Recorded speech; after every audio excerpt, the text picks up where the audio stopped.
Muy buenas tardes a todos. Bueno, bienvenidos una vez más a este bloque que hemos dado en llamar Desafíos actuales del paradigma de la educación como derecho. Y en esta oportunidad vamos a estar hablando de la ESI en la escuela como una de las dimensiones, uno de los ejes de trabajo más importantes en los niveles del sistema educativo.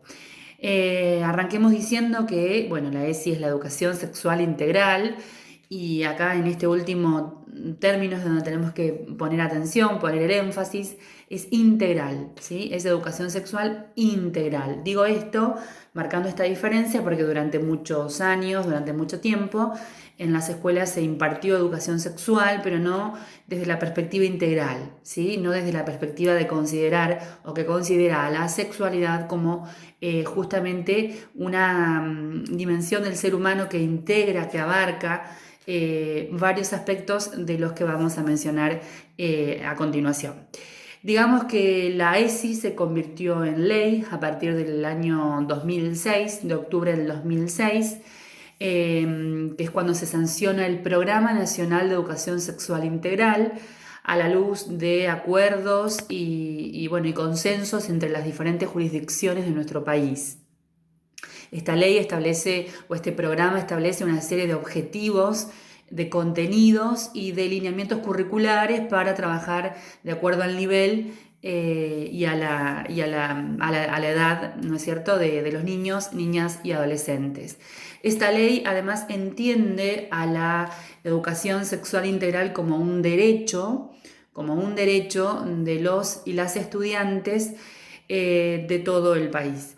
Y en tanto derecho, somos entonces, primero es responsabilidad del Estado garantizar el cumplimiento de esta ley y su correlato en la escuela, somos los directivos, los docentes, ¿no es cierto?, los equipos docentes, los encargados de dar cumplimiento a esta ley. Los docentes, lo hemos dicho en otras oportunidades, además de ser enseñantes, somos garantes, ¿sí?, de la educación y en este caso de la educación sexual integral. También tenemos que tener en cuenta que este paso que se dio en el año 2006 es muy importante porque significó el marco normativo, ¿no?, la definición, la regulación de un marco normativo que nos permita a los docentes realizar propuestas de enseñanza que tengan como objetivo educar en sexualidad, ¿no? Entonces, este no es un dato menor, ¿sí? Todo lo que está legislado son indicaciones que deben cumplirse y garantizarse en el nivel y modalidad en la que estemos trabajando. Digamos también que durante mucho tiempo la educación sexual no era integral, como mencioné al principio, sino que consistía en una enseñanza que se reducía únicamente, si se quiere, a la mirada biologicista que tiene la ESI, ¿no? Digo, si uno recuerda clases de educación sexual en su paso por el nivel primario o al nivel secundario, seguramente todos nos vamos a acordar de aquella filmina o de aquella diapositiva que nos mostraron sobre el aparato reproductor masculino, el aparato reproductor femenino, digo también en términos binarios, o alguna clase a cargo de algún especialista, algún profesional de la salud, hablándonos de métodos y de medios de cuidado para evitar las infecciones de transmisión sexual. Ahora, esto no está mal, es muy importante mantener y reinventar estas prácticas educativas que estén orientadas, por ejemplo, a prevenir las enfermedades de transmisión sexual o lo que tiene que ver con el conocimiento o autoconocimiento del cuerpo. Sin embargo, si solo nos quedamos en esa mirada, estamos reduciendo la sexualidad al aspecto biológico. Y entendemos, y esta ley entiende, que la sexualidad es mucho más ¿sí?, que un aspecto biológico. En realidad el aspecto biológico es uno más dentro de un entramado, dentro de una trama de otros aspectos, donde también aparece lo cultural, lo social, lo vivencial, lo político, lo ético, bueno, una serie de elementos que también hacen a la sexualidad. Entendemos también, o entendiéndola como una construcción que realiza el ser humano, bueno, a lo largo de todas sus vivencias. Está relacionada a valores, a deseos, a fantasías, a formas de ser, de pensar y de sentir. La sexualidad expresa quiénes somos, cómo sentimos, cómo pensamos. Entonces, en tanto, en tanto dimensión, digamos, propia de cada uno y de cada una, podemos decir que es una construcción, entonces. Cada uno y cada una de nosotros y nosotras construimos nuestra sexualidad a lo largo de nuestra vida y de nuestras vivencias. Hay algo predeterminado por lo biológico, es un interrogante. ¿De qué manera lo biológico condiciona la sexualidad? Son preguntas para pensar. ¿El género es binario? ¿Solo vamos a hablar del género masculino y femenino, asociándolo a la genitalidad, a lo biológico? ¿O podemos hablar del género como construcción sociohistórica, y en tanto construcción sociohistórica e individual, digo, podemos pensar en tantos géneros como personas hay? En este sentido, la ley es muy clara, porque justamente, digo, toma esta definición de la sexualidad como una dimensión abarcativa del ser humano, de todos estos aspectos que yo mencioné. Entonces, en tanto dimensión que abarca lo subjetivo, lo vivencial, los deseos, las fantasías, los pensamientos, nuestras formas de vincularnos, estamos hablando de una construcción. Todos construimos, ¿no?, a lo largo de nuestras vivencias o de nuestra vida, todos construimos nuestra sexualidad, más allá de la genitalidad o de lo biológico. Incluso también hasta qué punto lo biológico es puramente, netamente biológico, o no está influido también por lo cultural, ¿no? Es otro interrogante para pensar. La sexualidad incluso empieza a construirse antes del nacimiento. Digo, en el momento de la concepción y de ese ser que está por venir, alrededor de ese ser que está por venir se entretejen una serie de definiciones respecto, bueno, de la identidad que va a tener ese ser, cómo va a vestir, a qué juegos o qué juegos realizará. Entonces vamos pensando, ¿no? Bueno, el nombre que le vamos a poner, la ropa que le vamos a comprar, los juguetes que le vamos a regalar. Hacemos una construcción, ¿no?, de ese ser que aún no nació.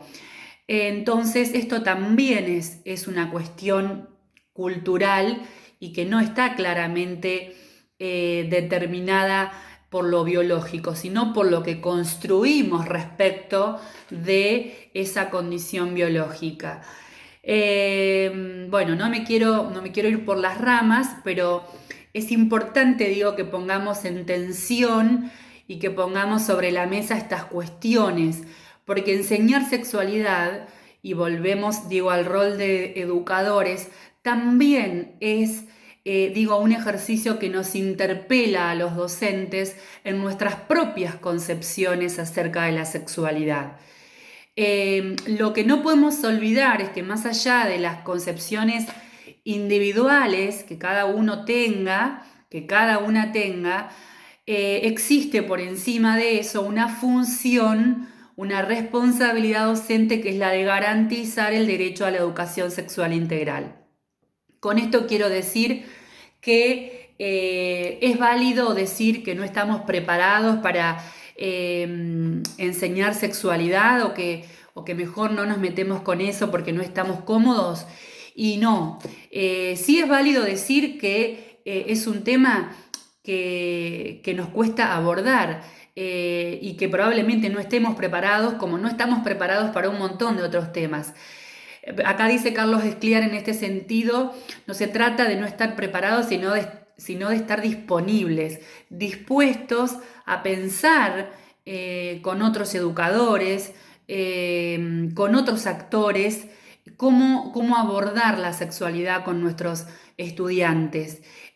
No podemos mirar hacia el costado, ¿no? Porque estaríamos entonces desconociendo parte de nuestras obligaciones como docentes. Bueno, volviendo también un poquito entonces a la definición de la que estábamos hablando,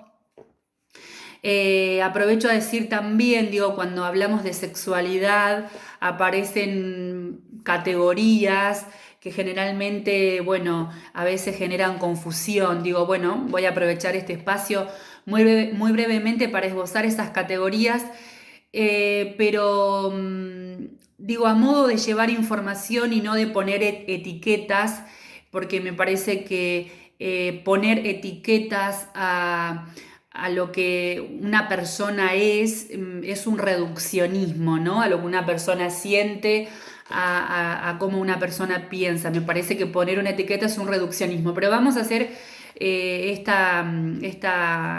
este bosquejo así muy sencillo para aclarar algunas cuestiones. Ya hablamos y definimos lo que es sexualidad. Hablemos de orientación sexual. Orientación sexual es el deseo que siente una persona hacia otra, ¿no? Es el deseo afectivo, sexual, es la atracción que me genera otra persona. Esa orientación, bueno, tiene distintas formas. Por eso hablamos de heterosexualidad, de homosexualidad, de bisexualidad. Si hablamos de identidad de género, la identidad de género la construimos todos y todas. No hay una persona que no construya su identidad a lo largo de sus vivencias. La identidad es precisamente la construcción y nuestra autopercepción de quiénes somos, ¿sí? Y eso es una construcción. La expresión de género, bueno, es justamente cómo expreso mi género y a su vez ese género también, digo, es el resultado de algo que construí.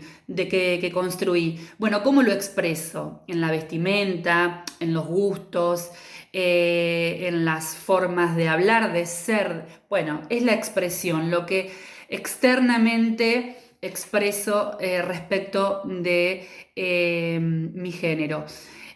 También hablamos, para salir un poco de estas categorías, de las expresiones no binarias, que bueno, que hacen referencia a la multiplicidad de formas de ser y sentir que no se identifican ni con lo masculino ni con lo femenino, ¿no? Ni con el ser hombre ni ser mujer. Bueno, y acá claramente podríamos seguir hablando de diferentes términos y de diferentes formas de ser y sentir, porque la diversidad sexual es tan amplia como personas existen. Y la escuela debe garantizar, y voy a hablar mucho más que de respeto, debe garantizar la atención a esa diversidad sexual. ¿Sí? La atención, debe atender la diversidad sexual. Nosotros en la escuela debemos generar las condiciones para hacer visible esta diversidad sexual, para erradicar todo tipo de violencia, de discriminación, ¿no? Que subyace a estas formas diversas de vivir la sexualidad. Digo, también esto es parte, y volviendo al principio, esto es parte del espíritu de la ley, ¿no? Poder erradicar toda forma de discriminación y violencia con respecto a las sexualidades. Bueno, este es un aporte apenas, una punta para pensar la ESI en la escuela y en qué medida estamos dando cumplimiento a ella. Cada uno, cada una lo podrá pensar desde su práctica docente, desde su institución. Y también digo, en un momento excepcional como el que vivimos, qué lugar ocupa la ESI en todo esto, ¿no? Digo, cuando no estamos físicamente cerca de nuestros estudiantes y de nuestras estudiantes, qué lugar ocupa hoy la educación sexual integral, qué lugar ocupa, digo, como docentes, cómo podemos abordar estas cuestiones que habitualmente deberíamos abordar también en la presencialidad, ¿no? Porque hay un no saber cómo, hay también resistencias, digo, con esto no me voy a meter, vuelvo a lo que decía antes, porque no me siento preparado o preparada. Sin embargo, nos tenemos que meter, tenemos que hablar de sexualidad, es un derecho. Y en tanto derecho es obligación dar cumplimiento a esta ley. Esto es como la obligatoriedad, digo, de la escuela, de los niveles inicial, primario y secundario. Digo, si nosotros no garantizamos que se cumpla esa obligatoriedad, bueno, estamos yendo en contra de lo que normativamente está regulado.